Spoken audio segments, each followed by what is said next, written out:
Hello, this is Dylan Miller on Daily Dose of Dylan.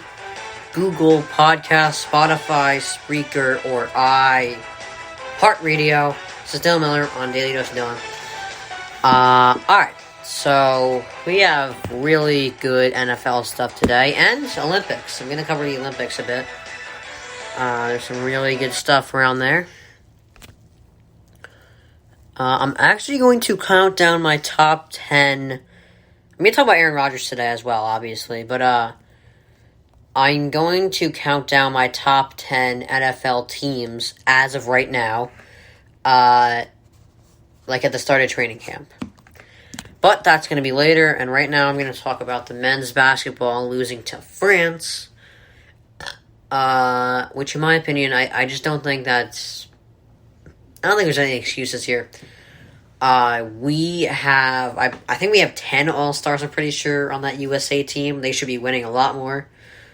France, how many All-Stars does France have? Like 2? I mean, they don't... I mean, they don't have much. And, we shouldn't be losing them. It would have been...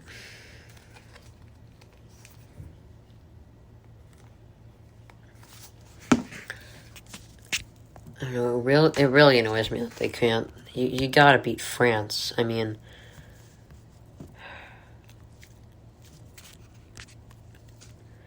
Like, I don't even know what the stats from the game is. I just know it was 83-76.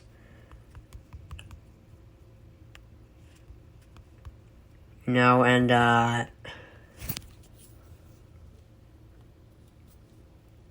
it does not make me... Like, hold on, let me see this. I gotta see this, bro. 25 game win streak. Okay, yeah.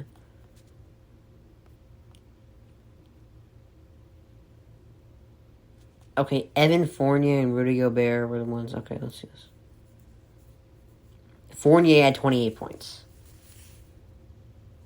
I mean, Evan Fournier had 28 points on a team with like 10 All-Stars. Like, I don't see any excuses. We should have won that game.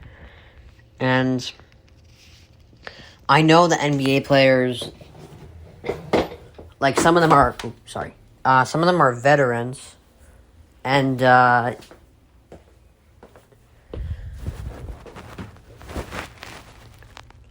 some of them, just got off of a championship, so I can understand why they're tired, but I mean, there's other players on that team that gotta step up. So I mean, like a little rest is fine, but there's no excuses for losing to France. When an all-star count is 10-2, it should be an easy win there. Should be lights out. Alright, so one of the biggest, I'd say this is the biggest, this is definitely the biggest news in the sports world. So USA Gymnastics won the silver after Simone Biles withdrew. Now I do respect the decision here. The crazy thing is she's 24 years old and she's like the old woman in the room. But if she's not in the right headspace, if she's not in the right headspace, she shouldn't be doing all those crazy flips and everything she does, she's not in the right place for that. That's honestly better for gymnastics, but I mean, she was saying that she felt, like, uncomfortable doing it.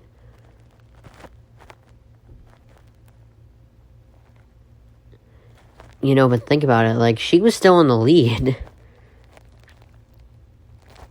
That is why she is considered the GOAT of gymnastics, It is crazy to think about that. Like, I didn't know, I thought Simone Biles was a lot older.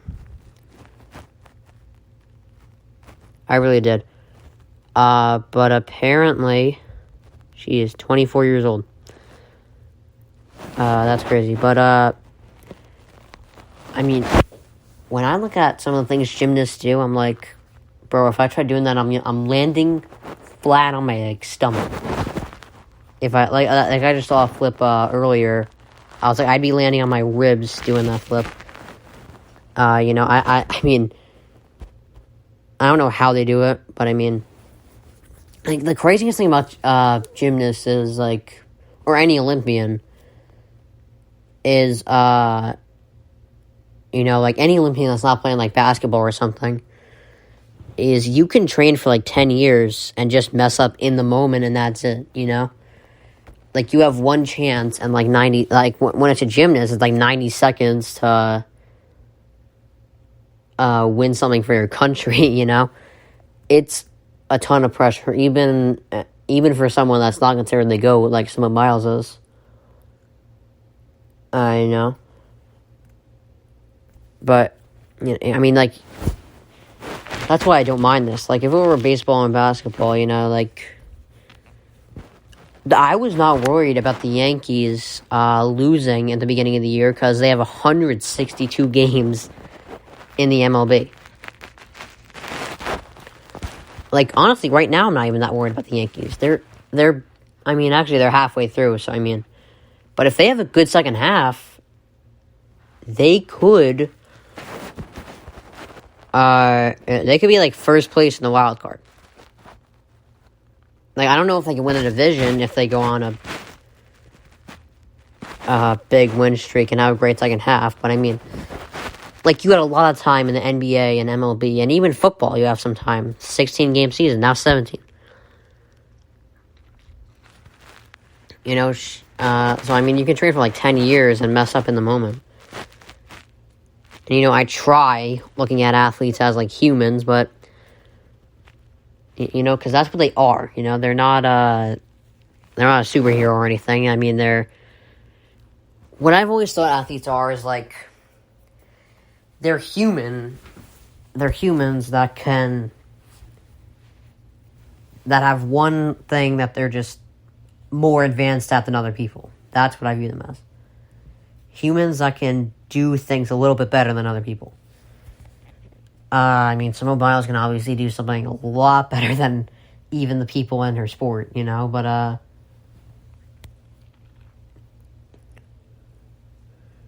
you know, a lot of sports is actually more mental than physical. And I think a great example is the 2011 finals.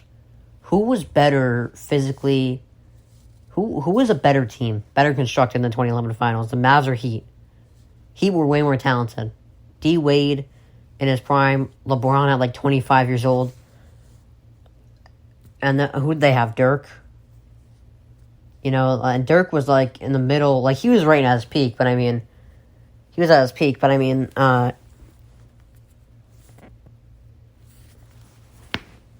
why did the Heat lose? LeBron melted down because the game got in his head. You know, a lot of sports is mental, and if you're not in the right place mentally, you should not be competing. So, alright. So, Dak Prescott hopes to play in the preseason games. And I mean, I don't know if he has to. I mean, there's not really any other quarterback that you have to look at in the preseason. I know they're in the Hall of Fame game actually. And what is it? A week. But who else is their quarterback? Oh, okay. Garrett Gilbert, Ben DiNucci, you know. I guess you can look at them, but I mean, I'm not really going to watch preseason that much. But I mean, there's going to be a couple games that I tune into just to see, like, the quarterbacks and all that. Like, I think Fields is interesting. Who else is it? I think Mac Jones is interesting because apparently he's doing pretty well in training camp and all that, which shocks me because I think I still don't think he's going to be good in the NFL. So but I'm still interested in that. You know, Mac Jones. I mean, Jordan Love might be playing in the preseason. Even though Aaron Rodgers is back, I think we can see some Jordan Love. So, I mean, we can finally, like, see, because we haven't seen any of this. Like, I'm trying to come up with all these, like, theories and all that, you know, and, like, just to, I mean, I'm trying to come up with, like, all these theories, like, if the Packers aren't trading Aaron Rodgers, like I said a couple months ago, if the Packers aren't trading Aaron Rodgers, it means they're worried about Jordan Love. You know, and I mean, if Jordan Love could really play, it would just be goodbye Aaron quickly. But they took their time, which I like, because, I mean, don't want to make, like, I always use this as an example. Jared Goff, he made a Super Bowl. Sean McVay was like, let's pay him. And then what happened? They traded him in the next 2.5 years. You know, so they trade him. It's you gotta make sure, like, especially with Jordan Love, when you're moving off a guy like a Tom Brady or Drew Brees or an Aaron Rodgers, gotta make sure. Like the Saints didn't move off of Drew Brees. Drew Brees was retired, so I mean that's not really the same. But with the Pats, I mean, that's why they weren't good this season. They weren't, you know, they had to, I don't discredit Bill Belichick for Brady's, for not being, I mean, I don't think it's fair to say that yet, that Brady carried Belichick. Because Belichick actually did have a backup plan for Brady. Jimmy Garoppolo. That was his backup plan. But Brady didn't like that there was a little, like, that's another thing I pointed out when Jordan Love was, because Aaron Rodgers hasn't been, like, rushing to, he hasn't been, like, trying anything to, like, get Jordan Love out. But, you know, when Garoppolo was in the building, part of the reason I think Brady wanted Garoppolo out was not because Garoppolo, like, if Brady, I mean, Brady obviously wanted to keep starting. And he felt that Garoppolo was a threat to that. And that's why I wanted him out. And Robert Kraft got rid of him. So, I mean, like, that was, I mean, that really screwed it up. Like, he had a plan. Belichick had a plan. That's why I don't discredit him that much. But, you know, I don't know. This is like, I would like to see Jordan Love play in the preseason, personally. I don't know what the Packers are thinking, but I mean, he would have definitely played if Rodgers didn't show up. He would have have to because he'd be starting, but, alright. I don't know, who else would I be excited for? Trevor Lawrence, I think will be in there. He'll be interesting to watch. I don't know. Alright, but, I might watch some preseason games. Alright, so, Simone Biles, recently, obviously, I talked about this earlier, withdrew from the Olympics. And, you know, like I said earlier, being an athlete, especially an Olympian, you have about 90 seconds to compete for your country, you know? You should take a deep breath and get into the right place. You know? Like, what is it? I mean, like, when you're not in the right place mentally, like, your talent is relevant. Just look at, like, what did LeBron average? Like, 17 points a game? And even though that's maybe good for other people, he was LeBron. He was the leader of the Heat. Like, it's okay if you're another player averaging 17, but you're LeBron,